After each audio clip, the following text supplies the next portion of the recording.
اور بالخصوص معاشرے میں وہ فرد جو ماں باپ کی شفقت، رحمت، توجہ، خدمت، تربیت سے محروم ہو گئے، ان کو لاوارث ہونے کا احساس نہ ہونے دو۔ اور اس کے ساتھ اس کی اہمیت کے لیے ایک بات نبی پاک صلی اللہ علیہ وسلم کی اسوہ حسنہ سے، کہ آپ عید کی نماز کے لیے تشریف لے جا رہے تھے تو راستے میں کسی شہید کا بیٹا بیٹھا ہوا تھا اور رو رہا تھا۔ آپ نے پوچھا بیٹا آپ کا والد کے دن؟ کہ یا رسول اللہ میرا والد تو فلاں جنگ میں شہید ہو گیا اور آج اسی کی وجہ سے تو میں رو رہا ہوں، کہ کاش آج میرا باپ ہوتا، میں بھی اس کے ساتھ عید پڑھنے کے لیے جاتا۔ تو حضور صلی اللہ علیہ وسلم نے عیدگاہ جانے کی بجائے واپس تشریف لے آئے، اسے اٹھایا اور گھر لائے، اسے غسل دیا، اسے کپڑے پہنائے، اور کپڑے پہنا کے جب اٹھا کے خود حضور صلی اللہ علیہ وسلم اس کو لے گئے عیدگاہ کی طرف اور فرمایا بیٹا اگر تیرا باپ دنیا سے چلا گیا تو میں محمد تیرا باپ صلی اللہ علیہ وسلم۔ گویا نبی پاک صلی اللہ علیہ وسلم کی اس کردار کی طرف ہمیں آنا چاہیے۔ حضور صلی اللہ علیہ وسلم کی پوری زندگی کا مقصد اللہ کے ساتھ رابطہ قائم کرنا، مخلوق کا، یہ بھی حضور کی زندگی کا مقصد تھا۔ اور دوسرا مقصد نبی پاک صلی اللہ علیہ وسلم کی زندگی کا اور اس اسلام کے نظام حیات کا یہ مقصد ہے کہ معاشرے کو اس انداز میں تشکیل دو کہ معاشرے سے غم، بے چینی، بیماری، جہالت، یہ چیزیں ختم ہو جائیں اور کوئی شخص بھی اپنے آپ کو لاوارث محسوس نہ کرے۔ بڑی اچھی سوچ ہے یہ، کہ اگر ہم یہ سوچ لیں علامہ صاحب کہ ہمیں معاشرے کے اگر ہم کسی ایک فرد کو بہتر انداز میں اپنے بچوں کے ساتھ اگر ہم بھی ان کی کفالت کر لیں تو بڑا مقام ہے، بڑا درجہ ہے۔ علامہ صاحب معذرت کے ساتھ ہمارے معاشرے میں ابھی بھی بیٹیوں کے معاملے میں، بہنوں کے معاملے میں شاید وہ سلوک نہیں کیا جاتا جس کی ہمیں اسلام ترغیب دیتا ہے، جس کی طرف اسلام ہماری توجہ دلاتا ہے۔ بیٹیوں کی خاص طور پر بیٹیوں کے ساتھ شفقت و محبت کا جو معاملہ ہے، تو میں چاہوں گا کہ اس بڑے نازک موضوع پر تھوڑی سی آپ روشنی ڈالیے گا تاکہ ہمارے وہ اصحاب جو اس معاملے میں ذرا تھوڑی سی کوتاہی کر جاتے ہیں ان کی توجہ اس طرف ہو سکے۔ میں جب اس موضوع پر دیکھ رہا تھا احادیث مبارکہ کو تو مجھے ایک عجیب سی ایک مسرت ہوئی، ایک خوشی ہوئی کہ مخلوق کے ساتھ شفقت اور رحمت کا معاملہ، یہ احادیث میں ایک عنوان ہے، ایک چیپٹر ہے باقاعدہ۔ اس میں پہلی جو احادیث ہیں 2، 4، 5 وہ بیٹیوں کے بارے میں ہیں، وہ بیٹیوں کے حوالے سے ہیں۔ اور اس میں ایک حدیث جو سب سے پہلے آئی ہے وہ میں آپ کے گوش گزار کر دوں۔ فرمایا ارحموا من فی الارض یرحمکم من فی السماء، کرو مہربانی تم اہل زمین پر، خدا مہربان ہوگا عرش بری پر۔ کیا بات! یہ پہلی حدیث ہے کہ تم زمین والوں پر تم رحمت مہربانی کا معاملہ کرو، شفقت کا معاملہ کرو، محبت کا معاملہ کرو، تو وہ جو آسمان پر بیٹھا ہے اللہ، وہ تمہارے ساتھ شفقت و محبت کا معاملہ کرے گا۔ اور اس کے بعد جو دوسری حدیث ہے اس شفقت اور رحمت کے حوالے سے وہ یہ کہ نبی پاک صلی اللہ علیہ وسلم چوم رہے تھے کسی بچے کو۔ بعد نے کہا ہے کہ حضرت امام حسین کو چوم رہے تھے، لیکن صراحت نہیں ہے، مگر آپ صلی اللہ علیہ وسلم کسی کو چوم رہے تھے۔ تو ایک وہاں عربی بیٹھا تھا، اس نے دیکھا، اس نے کہا رسول اللہ آپ بچوں کو چومتے ہیں؟ فرمایا ہاں۔ اس نے کہا رسول اللہ میرے تو کئی بچے، میں نے تو کبھی کسی کو نہیں چوما۔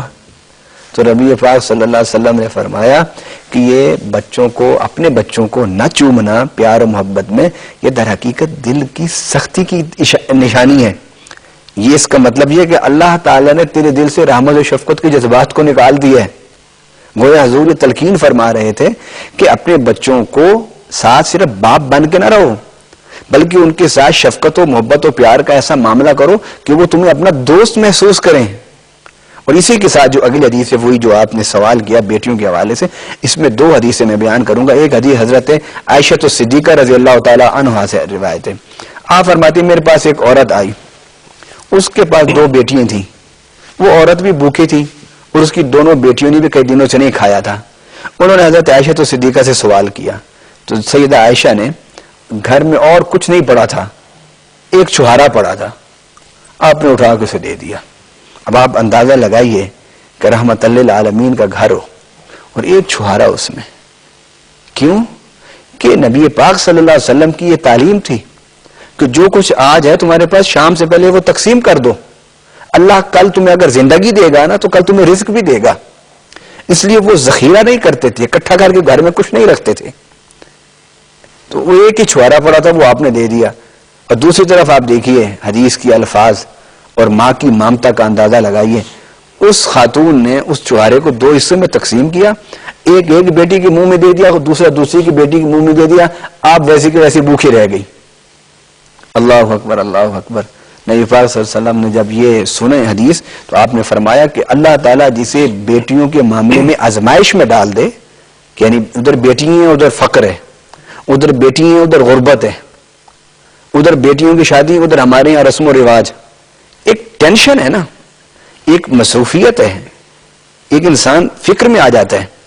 بیٹے کے بارے میں تو یہ سوچ لینا کہ بڑا ہو کے کمائے گا تو شادی اس کی کر دیں گے, لیکن بیٹیوں کے لیے تو ایسے نہیں سوچ سکتے. تو نبی صلی اللہ علیہ وسلم نے فرمایا کہ جو بیٹیوں کے معاملے میں آزمائش میں ڈالا جائے گا اور وہ ان بیٹیوں کی تربیت کرے حتیٰ کہ وہ بالغ ہو جائیں, جاء یوم القیامت آنا وہوا ہاکذا, کہ قیامت کے دن وہ شخص جو بیٹیوں کا باپ ہے یا ماں ہے اور میں اس طرح قیامت کے میدان میں آئیں گے. اور آپ نے اپنی دونوں انگلیوں کو ایسے جوڑ کے اشارہ فرمایا. کیا بات ہے علامہ صاحب, بڑی خوبصورت بات آپ نے کی کہ بیٹیوں کے ساتھ خاص طور پر معاملہ یہی ہونا چاہیے, محبت والا, شفقت والا, اور مخلوق خدا کے ساتھ بھی ہمارا رویہ جو ہے وہ یقیناً شفقت و رحمت والا ہونا چاہیے, تبھی ہماری آخرت جو ہے وہ سنور سکتی ہے. علامہ صاحب, ہم نے اس پروگرام میں ریکویسٹ کی ہوئی ہے اپنے ناظرین سے کہ اگر ان کے ذہن میں کوئی سوال ہو تو وہ ہم سے ضرور پوچھیں. سوالات بہت سارے آتے ہیں ہمیں ای میل کے ذریعے بھی اور خطوط کے ذریعے بھی, لیکن ہمارا چونکہ وقت محدود ہوتا ہے, ہم بہت سارے سوالات ہیں جن کے جوابات آپ سے پوچھ نہیں سکتے. تو آج میں چاہتا ہوں کہ جلدی سے ہم ایک سوال کم از کم ضرور شامل کر لیں. اور ایک ہمارے مہربان ہیں جام رفیق صاحب مدینہ منورہ سے, انہوں نے ہمیں ای میل کیا, اور بھی بہت سارے ہمارے مہربان ہیں, تو ان کا سوال ہم انشاءاللہ اگلے پروگرام میں شامل کریں گے. لیکن یہ ایک اور سوال ہے, بلکیس بیگم ہے چکوال سے, انہوں نے ہم سے سوال پوچھا ہے کہ مزاروں پر یا پھر قبرستان میں عورتوں کے جانے کے بارے میں اسلام کیا حکم دیتا ہے؟ مختصراً جواب دیجیے گا, وقت ہمارا. آپ نے جام رفیق صاحب کی بات کی مدینہ الرسول سے, انہوں نے فون کیا اور اس پروگرام کے بارے میں کہا.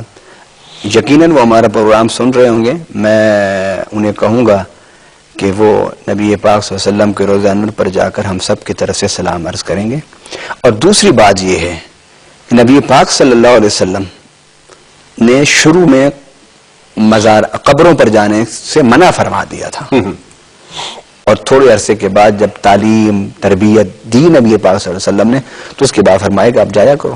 فرمایا کنت نہیتکم عن زیارت القبور, اچھا الان فزوروها, میں نے خود تمہیں پہلے قبروں پر جانے سے روکا تھا, اب جایا کرو. اس کے اندر کیا فلسفہ ہے؟ فلسفہ یہ ہے کہ پہلے نبی پاک صلی اللہ علیہ وسلم نے انہیں روکا, انہیں بتایا کہ قبروں پر جانا اس انداز سے جائیں, اس طریقے سے جائیں. اور وہ طریقہ کیا تھا؟ فرمایا کہ قبروں کی زیارت کیا کرو. قبور قبر کی جمع, مقابر بھی قبر کو کہتے ہیں, مزار بھی قبر کو کہتے ہیں.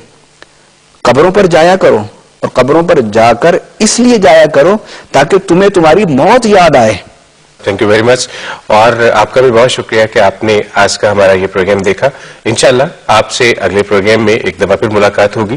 اگر آپ چاہیں کہ آپ اسی پروگرام میں ہمیں خط لکھیں اور کسی موضوع کی طرف ہماری توجہ دلائیں, یا کوئی آپ کے اپنے ذہن میں کوئی سوال ہو, تو بالکل آپ ہمیں خط بھی لکھ سکتے ہیں اور آپ ہمیں ای میل بھی کر سکتے ہیں. ای میل ایڈریس ہمارا بڑا آسان, اس وقت آپ کی اسکرین پر بالکل نظر آ رہا ہے, info شفاعت رسول, یعنی INFO SHAFAAT RSLL, info شفاعت رسول @yahoo.com. اور اگر آپ ہمیں خط لکھنا چاہیں تو اس کے لیے بھی پتہ بڑا آسان سا, انچارج پروگرام اسلام اور انسان, Pakistan television centre, 21 Mahmood Ghaznavi road, Lahore. علامہ صاحب کا ایک دفعہ میں پھر شکریہ ادا کرنا ہے. بہت شکریہ علامہ صاحب کہ آپ ایک دفعہ پھر تشریف لائے ہمارے اس پروگرام میں اور آپ نے ہمارے سوالات کے جوابات دیے. انشاءاللہ آپ سے اگلے پروگرام میں پھر ملاقات ہوگی. آپ سب کا بھی بہت شکریہ کہ آپ نے ہمارا ساتھ دیا اس پروگرام کو دیکھنے میں. بہت شکریہ اور اللہ حافظ.